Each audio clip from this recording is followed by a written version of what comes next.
pre-recorded live before our studio audience of stuffed animals in our Boston studios. We bring you the Comics Coffee Table. Hello. This is empty. I need more coffee. What the? How can we start the show when I don't have enough coffee? Water's fine. Water's fine. How are you? Bring anything you want. A cup of anything. You are welcome here at our coffee table. Pull up a chair. Sit beside us. What funny books are you reading? We're going to leave the real world over there for a little bit. We're going to come to the coffee table. We're going to pull up a chair. We're going to grab a cup of whatever it is we want.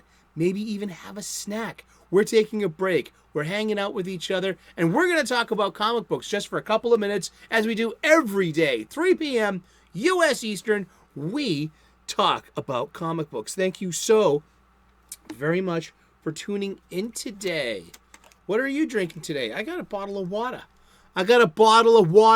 Be water, my friend. From South Boston, Massachusetts. Be water. I used to be able to drink beer like water.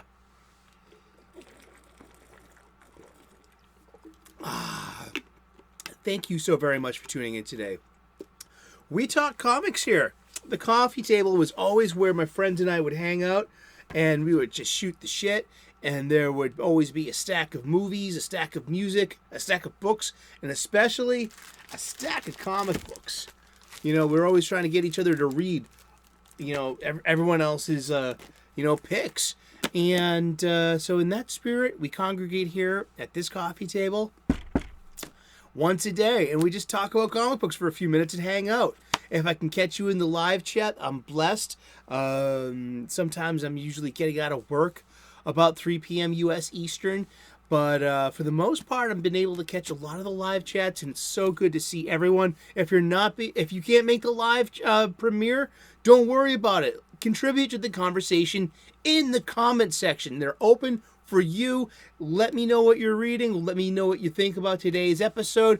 And it's good to see familiar faces, and it's great to see the new voices too. You know, I'm just eternally blessed and grateful that you're here having this conversation. We've been at this for over a year. We started last year with the golden age of DC Comics.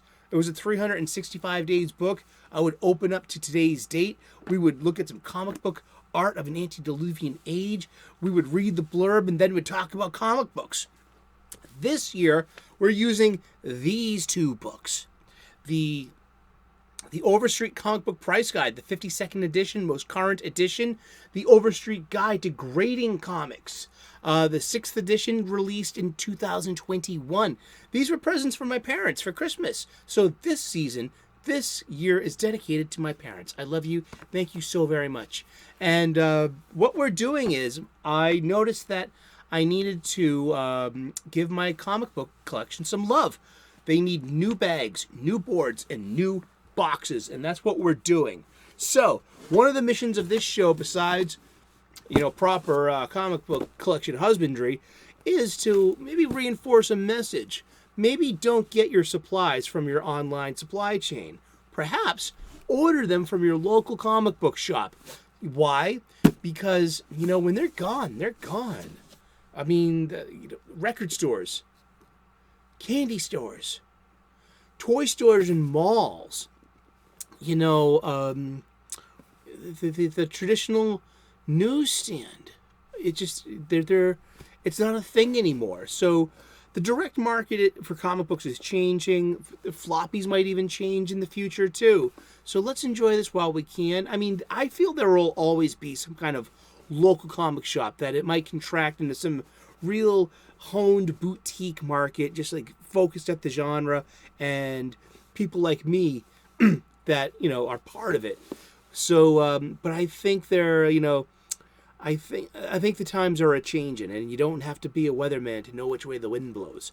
Those are two different Bob Dylan quotes from two different Bob Dylan songs, but they make one Bob Dylan thought. I hope.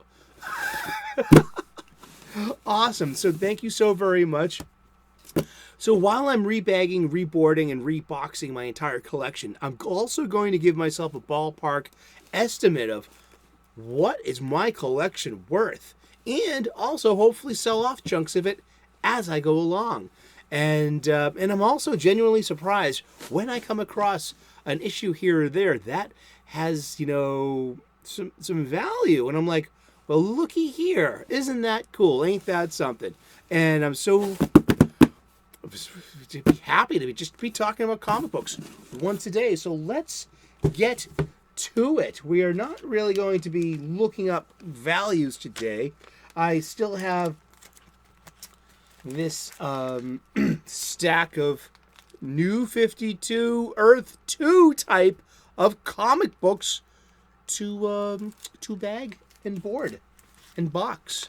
And we're just going to talk about Earth 2 for a little bit. I love Earth 2. So see, this started at $3.99 for issue number 1. This, what's it worth today? Issue number 1, 11 years later, $4. That's right. That's all right. Well, the variant cover, I guess, is just worth a few bucks more. That's but that's about it. Hey, there was no first appearance, I guess. They were just all reboot characters. I'd say, the first appearance of Helena Wayne Robin. Seriously, this is a pretty good insular story. It just starts. Boom! In medias res. Once upon a time, there was a boom tube that opened up over Gotham or Metropolis, and then rained down the parademons. This was their leader, Steppenwolf, and so began the Apocalypse War. And over on we'll be having Man of Steel by Zack Snyder come out soon too, which will start the conceptual continuity of mother boxes in the DC extended universe. So there's some corporate syzygy going on. It's also over on Justice League by Jeff Johns.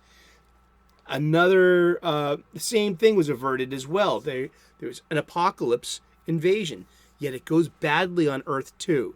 It doesn't go as on New Earth or Earth 0. It wasn't Earth 1. That's something completely different. It wasn't Earth 3. They come back in Forever Evil. There's so much going on in these funny books, huh? But as I said yesterday, I love the designs of these outfits. But I just wanted to, see, there's the New 52 logo. Yep. And, boom. And look, there's the girl who will eventually be Power Girl as Supergirl. That she started off that way, and I love that. I love her design. And the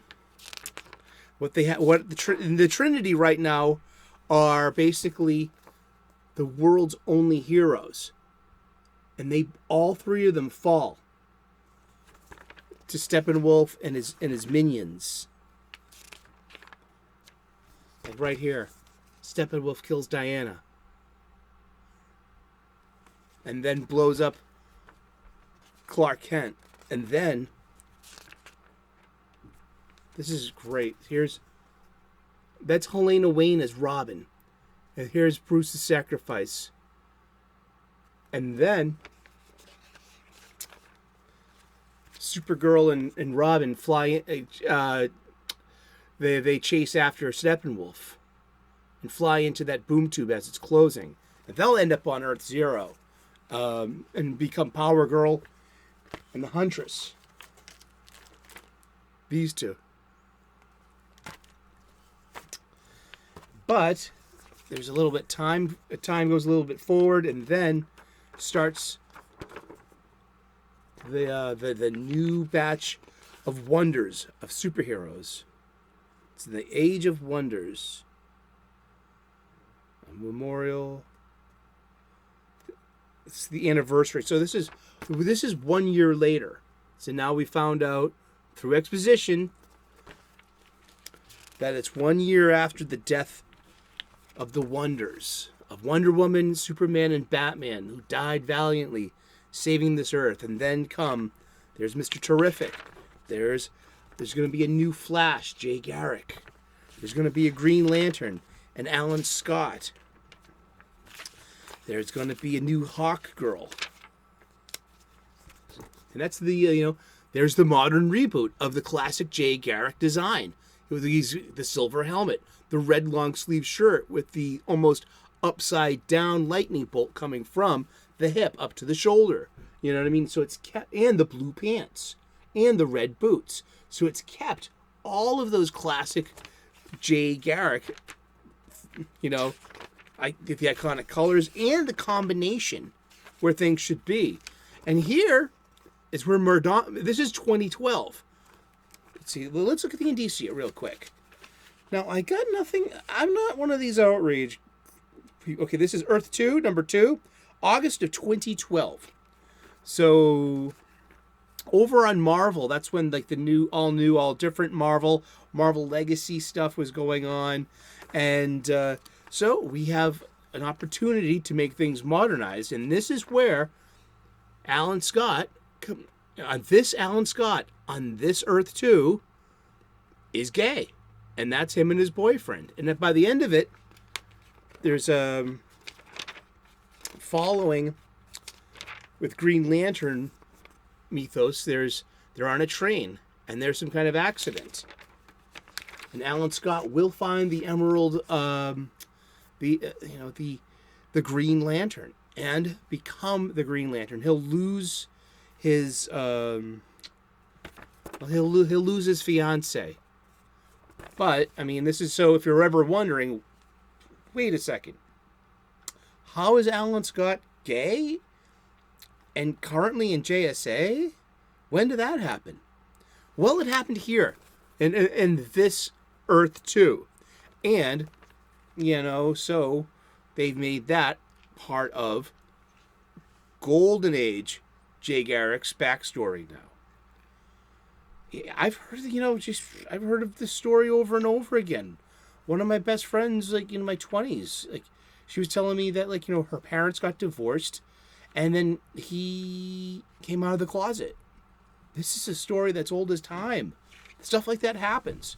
So when there's outrage about, oh boy, they're just trying to, change things. Well, there's some truth to that. I think, yeah, I know, but also, such as with Tim Drake and being part of the alphabet community and his exposure to his romantic choices versus his historic romantic choices. I'm of the mind where, haven't you ever had a friend come out of the closet? Seriously, no? It's a little weird at first, but you get over it pretty darn quickly. And then you love them all just the same, and that's it. I hope, unless you're just unless you judge them for that. But it's weird. Not for me. But it's we're at a interesting place in history. Why we're asked, what is the big deal with all of this? This identity stuff in our comic books. Why are they just pushing this thing? If you look at comics and fiction all throughout, there have always been romantic relationships with people, and they've always been man and woman up until the 80s, and this is, if we have to put our money where our mouth is. If it's normal, it should be normal to have any romantic relationship in any fiction, right? I think that's how I feel. It's not how everyone feels. It might not be how you feel. And I'm going to double up on these too as well. So these comics were actually in real pristine condition. Yeah, so when it comes to Bobby Drake of the X-Men, man, I'm with Cecil and Ethan Van Sciver on this. I'm the one who came up with this, but it's part of the Zeitgeist. It happened in All New X-Men. Brian Michael Bendis brought the Teenage X-Men team in 2012 into the now. So you have the time-lost teenage original X-Men in the contemporary X world. And teenage Jean Grey says to teenage Bobby Drake, "You're gay. I know you are because I can read your mind. I've always known." But this character was a skirt chaser for the entirety of the entire writing. This is where people are like, what are you doing just pulling chairs away from people? There's been no setup. There was no precedent for this. There's been no setup to a payoff if you want to look at it in terms of storytelling. If this is done for just sensationalism, and it's done to push agenda, sure. I mean, I can't not argue with that. But when it comes to Bobby Drake, I see this, there's a notion that, Bobby was a girl crazy teenager and a girl crazy young man as well. And so this is my sneaky suspicion that, maybe, just maybe, teenage boy, teammate, it's a very hot redhead girl, man, and she can read his thoughts. And she was just sick and tired of him, Maybe Frost said it, you know what I mean? Like, Jean Grey does not exist to be easy on the eyes for you. You shouldn't be talking about how you used to pleasure yourself to Olivia Munn. That's not cool. I can totally see Jeannie being like, oh my God, if Bobby thinks of me one more time doing that, I think it would make a great story point now for Jeannie to come to Bobby and be like, hey, I did this to you. You're not really gay. But he's in a relationship. And he doesn't tell, and it would be great that Bobby just figures, is trying to figure out who he is after that. But he's more, and then maybe even he stays with his partner. Because love is love. And he's in love with this person, this human being. And he likes his relationship and where he is now. But but to have, Jeannie said, I'm so sorry, Bobby, I did that to you. I know it was cruel, but we were kids. And I couldn't stand you thinking about me when you did that one more time. It really grossed me out. I can see that as an authentic human choice that has consequence and weight and drama and tension. But no, it's like this, it's all, it's supposed to be, everything's supposed to be uplifting and affirmative and trying to, if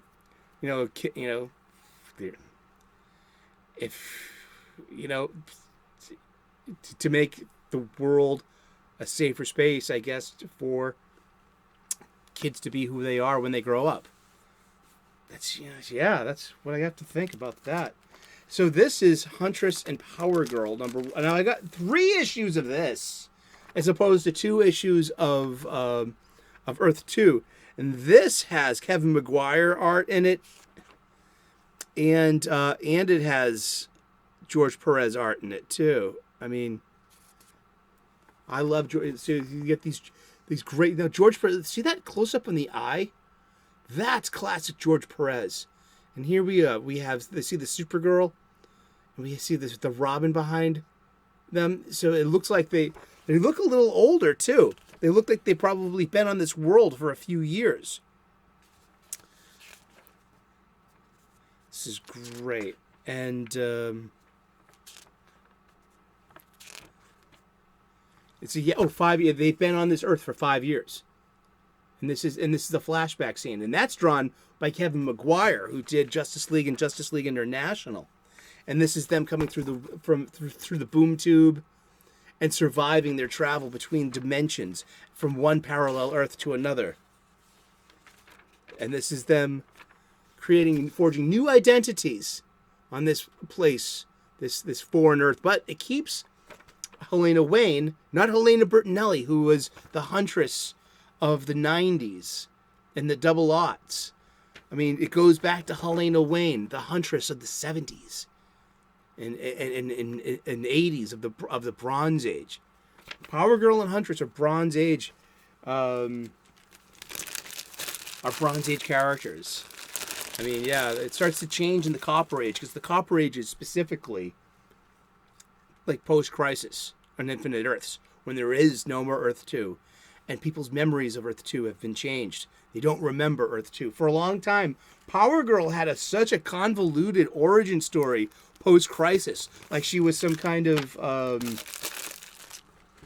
daughter of Atlantis, and her powers came, that's where her power set came from. They were very magic based. I don't even recall that very well, but And I just went, hey, look at that. A banner ad on top. I wonder where they got that idea. It's definitely not as cool as the Columbia bike ad, I'll tell you that much. But yeah. That's Power Girl and Huntress, world's finest. Getting a bag and a tag. And a box. And we have video game ads. We have video game ads. Oh, no. Then we have a gum. This is gum. Chewing gum.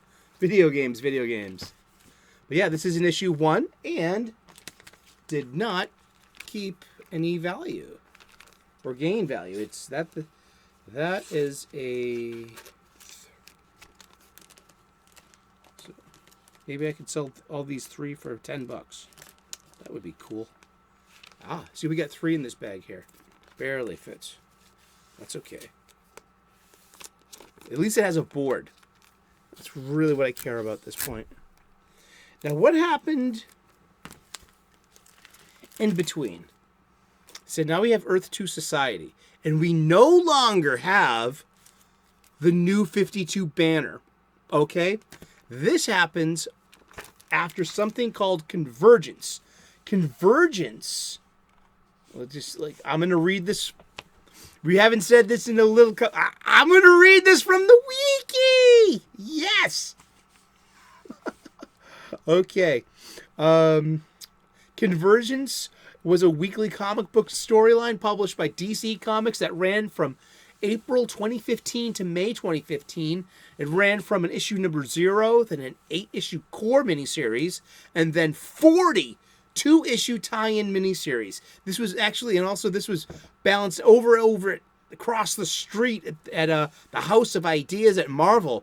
They were doing something almost just like this called Secret Wars 2015, where there was old continuities and things called battle worlds, and they would fight each other, and then they would come to some kind of team up at the end and conquer the big bad, and then there's some kind of reset. Now, over at Secret Wars 2015, though, that was the end of the Ultimate Universe and the inclusion, the folding in of some of those major characters, such as Ultimate Spider-Man, Miles Morales, and that's how he got stuck on Earth 616. Before that, he was his own Spider-Man on his own Earth, and at Earth 1610, the ultimate universe, the ultimate Earth. Yeah, so when someone asks me, Miles Morales is Spider-Man, I was like, yep, well, on Earth 1610, I'll see all day. Here, he's Spider-Boy. Here he should be Hombre Araña. Come on, he's half Puerto Rican. I think so, or half Dominican. I know he's half Latino. He's half black and half Latino. So it's like, I think Hombre Araña would be a great name for him. It's got some sense of humor to it, too. Hombre Araña is what they call Spider-Man and south of the border, in Mexico and in South America. This is true. Hombre Araña is like, Hombre Araña, ¿dónde está? Hombre Araña, yo no sé, yo no fue. I'm making up these lyrics. But Convergence... It was the end of the New 52. Now, Convergence was about a world that was the pre-Crisis or the pre-Flashpoint Brainiac Superman enemy had a world that was populated with bottled cities like he's off to do, that had, you had Gotham City from Flashpoint, Gotham City from Zero Hour, you had a Metropolis from this era, and of course they had to fight each other, and of course they had to team up. And on this planet too was the Earth. A lot of the Earth 2 survivors came. Now Earth 2 as a planet blew up, and that all the survivors had to go on arcs, spaceships, and a space fleet migrated, and they found a new Earth.